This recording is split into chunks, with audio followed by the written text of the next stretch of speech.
ISKCON ইস্যুতে সর্বোচ্চ অগ্রাধিকার দিচ্ছে সরকার। ৩ মামলায় গ্রেপ্তার ৩৩। পুণ্ডরিক ধামেও চিন্ময়ের বিরুদ্ধে যৌন নিপীড়নের অভিযোগ, ন্যায় বিচার দাবি। এস আলমের পাচারের টাকা আইনিভাবেই ফেরত আনা সম্ভব, খোলা আছে আন্তর্জাতিক আদালতের দ্বার।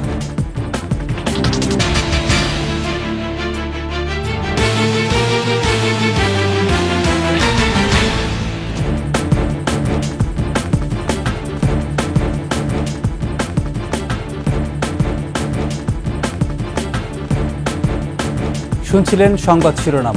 আমন্ত্রণ দুপুরের ২১শে সংবাদে, সাথে আছি আমি প্রণব চক্রবর্তী। দর্শক, ২১শে টেলিভিশনের সংবাদ একই সাথে সরাসরি দেখতে পাবেন আমাদের ফেসবুক পেজ www.facebook.com/2124 অনলাইন। এছাড়া সাবস্ক্রাইব করতে পারেন www.youtube.com/21ETV চ্যানেলে। ইসকন ইস্যুতে সর্বোচ্চ অগ্রাধিকার দিয়ে সরকার ৩টি মামলা করেছে। এসব মামলায় এখন পর্যন্ত ৩৩ জনকে গ্রেপ্তার করা হয়েছে বলে আদালতকে জানিয়েছেন রাষ্ট্রপক্ষ। বিচারপতি ফারাহ মাহবুব ও বিচারপতি দেবাশিস রায়চৌধুরীর সমন্বয়ে গঠিত বেঞ্চে এ শুনানি হয়। এ সময় মানুষের জানমালের রক্ষায় সর্বোচ্চ সতর্ক থাকার নির্দেশ দেন হাইকোর্ট। চট্টগ্রামে আইনজীবী হত্যায় সরকারের নেয়া পদক্ষেপে সন্তুষ্টি প্রকাশ করে আদালত বলেন, সরকার যেন তাদের তৎপরতা জারি রাখে। এর আগে ইসকন নিষিদ্ধ চেয়ে রিট আবেদন করেন একজন আইনজীবী। পরে ইসকন সম্পর্কে হাইকোর্টকে পূর্ণাঙ্গ রিপোর্ট দেবে বলে জানায় রাষ্ট্রপক্ষ। ইসকন নিষিদ্ধ এবং আইন শৃঙ্খলা পরিস্থিতি নিয়ন্ত্রণ করার ব্যাপার, এটা উনি যেহেতু নিয়ন্ত্রণে আছে, এটা উনি রাষ্ট্রযন্ত্রকে ছেড়ে দিয়েছে। কোর্ট বলছে যে যেহেতু রাষ্ট্রযন্ত্র এখানে সর্বোচ্চ চেষ্টা দিয়ে তাদের আইন শৃঙ্খলা পরিস্থিতি নিয়ন্ত্রণে রাখছে, এটা আসলে ধন্যবাদ পাওয়ার যোগ্য। ইসকন নেতা চিন্ময় কৃষ্ণ দাস ব্রহ্মচারী একজন যৌন বিকারগ্রস্ত মানুষ। পুণ্ডরিক ধামের ছেলে শিশুদের নানাভাবে যৌন নিপীড়ন করেন চিন্ময়। ২১শে টেলিভিশনের হাতে এমন কিছু ভিডিও ফুটেজ এসেছে।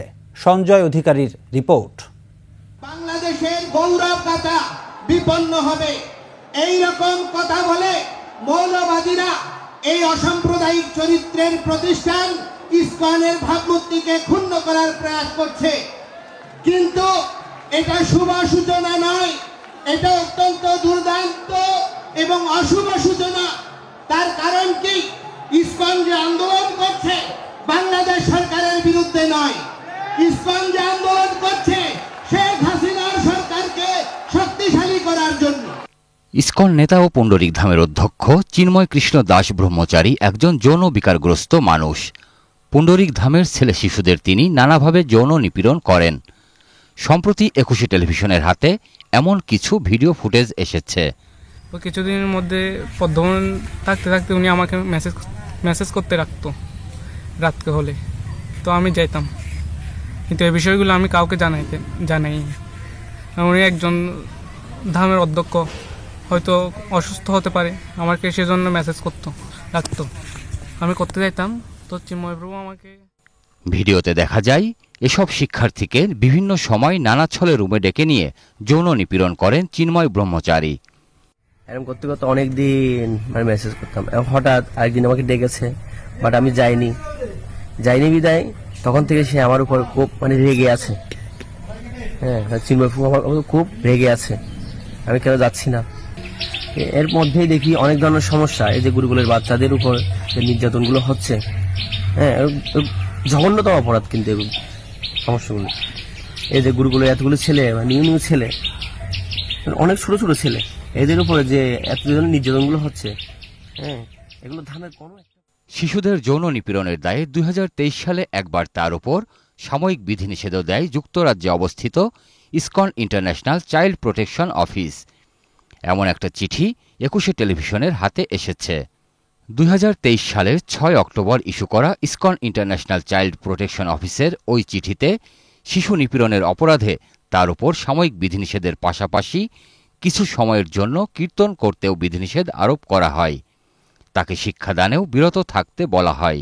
ইসকন ও চিন্ময় ব্রহ্মচারীর অনৈতিক ও সন্ত্রাসী কর্মকাণ্ড নিয়ে সম্প্রতি ২১শে টেলিভিশন বেশ কয়েকটি প্রতিবেদন প্রকাশ করে। এর ফলে ক্ষিপ্ত হন চিন্ময় ব্রহ্মচারী। ২১শে টেলিভিশনকে হলুদ মিডিয়া বলে অভিহিত করেন তিনি। আবার একুশে টেলিভিশনের মতো কিছু দালাল মিডিয়া, হলুদ মিডিয়া আমাদের বিভিন্ন ছবি ভিডিওকে সুপার এডিট করে আওয়ামী লীগের দোষর হিসেবে উপস্থাপনের চেষ্টা করছে। ইসকনের বিরুদ্ধে আমার দেশ সম্পাদক মাহমুদুর রহমান সোচ্চার। তিনি ইসকনের দেশবিরোধী তৎপরতা নিয়ে বিভিন্ন বক্তব্য দেন। সাহস হয় কি করে ইসকনের মতো একটা সাম্প্রদায়িক এবং রয়ের একটা সংগঠন চট্টগ্রামে এত বড় সভা করে? সাহস কি করে হয় ইসকনের? এবং ইসকনের এর মধ্যে আপনি দেখবেন সব ছাত্রলীগ যুবলীগের গুন্ডারা বসে আছে। এতে ক্ষিপ্ত হন ইসকন নেতা চিন্ময় ব্রহ্মচারী। তিনি 7 দিনের মধ্যে মাহমুদুর রহমানকে ক্ষমা চাওয়ার আলটিমেটাম দেন। মাধ্যমে জনাব মাহমুদুর রহমানকে অবহিত করতে চাই, তিনি যদি তার বক্তব্য পরিহার করে দুঃখ প্রকাশ করে জাতির কাছে ক্ষমা চায়, তাহলে আমরা তাকে সাধুবাদ জানাবো। অন্যথায় তার বিরুদ্ধে কঠোর কর্মসূচি ঘোষণা এবং আইনি পদক্ষেপ গ্রহণ করা হবে। ভক্তরা চিন্ময় দাসকে ডাকেন চিন্ময় প্রভু নামে, কিন্তু সংগঠনের শৃঙ্খলা বিরোধী কার্যকলাপের কারণে তিনি সহ আরও কয়েকজনকে চলতি বছরের জুলাই মাসে ইসকন থেকে বহিষ্কার করা হয়। 2023 সালে দেওয়া ইসকন ইন্টারন্যাশনাল চাইল্ড প্রোটেকশন অফিসের বিধিনিষেধের সূত্র ধরেই তাকে বহিষ্কার করা হয়। সঞ্জয় অধিকারী, 21 টেলিভিশন, ঢাকা। সরকার চাইলে বিদেশ থেকে এস আলমের পাচার করা অর্থ ফিরিয়ে আনা সম্ভব, তবে সেক্ষেত্রে দীর্ঘমেয়াদে আইনি লড়াই করতে হতে পারে। বিশ্লেষকরা বলছেন, সংশ্লিষ্ট দেশগুলোর সঙ্গে যোগাযোগ করে এখনই এস আলমের বিরুদ্ধে ব্যবস্থা নেওয়া দরকার। প্রয়োজনে আন্তর্জাতিক আদালতের মাধ্যমেও অর্থ ফেরতের উদ্যোগ নেওয়া যেতে পারে। সঞ্জয় অধিকারীর আরেকটি রিপোর্ট।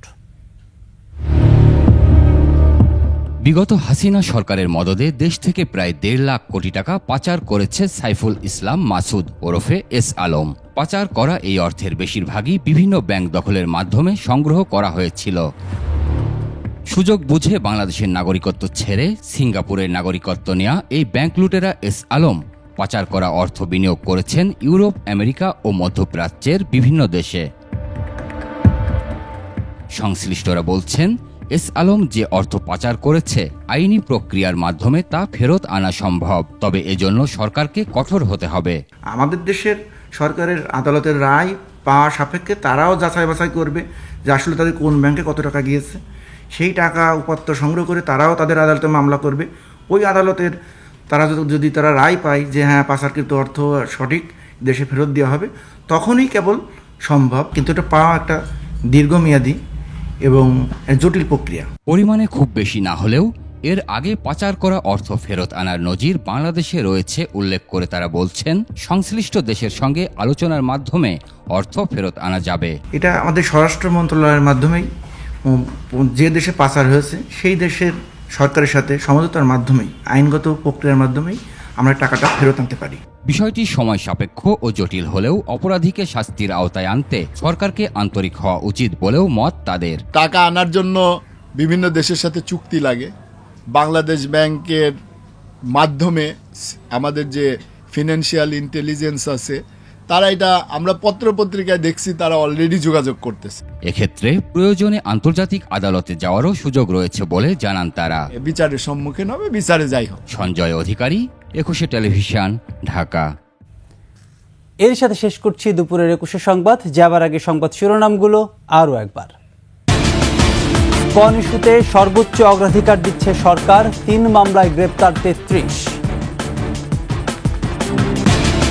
পুণ্ডরিক ধামেও চিন্ময়ের বিরুদ্ধে যৌন নিপীড়নের অভিযোগ, ন্যায় বিচার দাবি।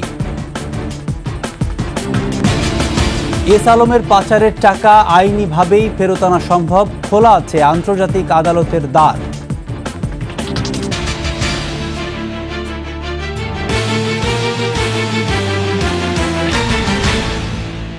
দর্শক, সর্বশেষ সংবাদ জানতে ডায়াল করুন 2021 নম্বরের, ভিজিট করুন 21-tv.com এই ওয়েবসাইটে। ফেসবুকে ভিজিট করতে পারেন www.facebook.com/2124 অনলাইন। এছাড়া সাবস্ক্রাইব করতে পারেন www.youtube.com/21etv চ্যানেলে। এতক্ষণ সঙ্গে থাকার জন্য ধন্যবাদ। পরবর্তী সংবাদ দুপুর 2টায় দেখার আমন্ত্রণ রইল। 21-এর সাথেই থাকুন।